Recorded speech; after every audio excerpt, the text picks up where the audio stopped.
भीष्म ने ऐसे क्या घोर पाप किए थे जिसके कारण उन्हें बाणों की सैया मिली। आइए जानते हैं आज की वीडियो में। भीष्म पितामह को वैसे तो महाभारत के महत्वपूर्ण पात्रों में से एक क्षत्रिय राजा माना जाता है, परंतु कई विद्वानों का मानना है कि देवव्रत यानी कि भीष्म को महाभारत का खलनायक माना जाना चाहिए। भीष्म ने अम्बा, अंबिका और अंबालिका की भावनाओं को कुचलकर जो कार्य किया है वह अमानवीय था। भीष्म ने ऐसे कई अपराध किए जो किसी भी तरह से धर्म द्वारा उचित नहीं थे।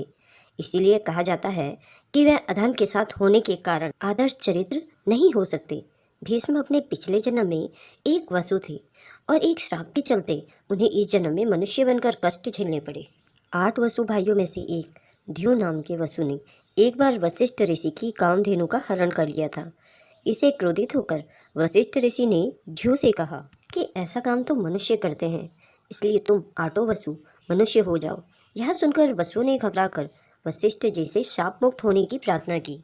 तो उन्होंने कहा कि अन्य वसु तो वर्ष का अंत होने पर मेरे श्राप से छुटकारा पा जाएंगे, लेकिन इस ध्युव को अपनी करनी का फल भोगने के लिए एक जन्म तक मनुष्य बनकर पीड़ा भोगनी होगी। यही ध्युव बाद में गंगा की कोख से देवव्रत के रूप में जन्मे। यही देवव्रत आगे चलकर भीष्म कहलाए। एक बार भीष्म के पिता शांतनु सत्यवती के रूप और सौंदर्य से मुक्त होकर उससे प्रेम करने लगे थे और वह उससे विवाह करना चाहते थे, लेकिन सत्यवती ने उनके समक्ष एक ऐसी शर्त रखी थी जिसे कि वह पूर्ण नहीं कर सकते थे। इसके कारण वह दुखी और उदास रहते थे। जब भीष्म को इस कारण का पता चला तो उन्होंने सत्यवती की शर्त मानकर अपने पिता शांतनु का विवाह सत्यवती से करवा दिया था। सत्यवती के कारण ही भीष्म को आजीवन ब्रह्मचारी रहने की कसम खानी पड़ी थी। कसम खाने के बाद उन्होंने हस्तिनापुर की गद्दी पर कुरुवंश का शासन बरकरार रखने के लिए कई तरह के घोर पाप किए थे। भीष्म पितामह का पहला पाप था। सत्यवती के कहने पर ही भीष्म ने काशी नरेश की 3 पुत्रियों अम्बा, अंबालिका और अंबिका का अपहरण किया था। बाद में अम्बा को छोड़कर सत्यवती के पुत्र विचित्रवीर्य से अंबालिका और अंबिका का विवाह करा दिया था। उनका दूसरा पाप था गांधारी और उनके पिता सुबल की इच्छा के विरुद्ध भीष्म ने धृतराष्ट्र का विवाह गांधारी से कराया था। माना जाता है कि इसलिए गांधारी ने भी अपनी आंखों पर पट्टी बांध ली थी। आखिर अंत में गांधारी को दावा अग्नि में जलकर खुद के प्राणों का अंत करना पड़ा था। उनका तीसरा और सबसे बड़ा घोर पाप, भरी सभा में जब द्रौपदी को निर्वस्त्र किया जा रहा था तो भीष्म चुप बैठे थे। भीष्म ने जानबूझकर दुर्योधन और शकुनी के अनैतिक और छलपूर्ण खेल को चलने दिया। सरसैया पर भीष्म जब मृत्यु का सामना कर रहे थे तब भीष्म ने द्रौपदी से इसके लिए क्षमा मांगी थी।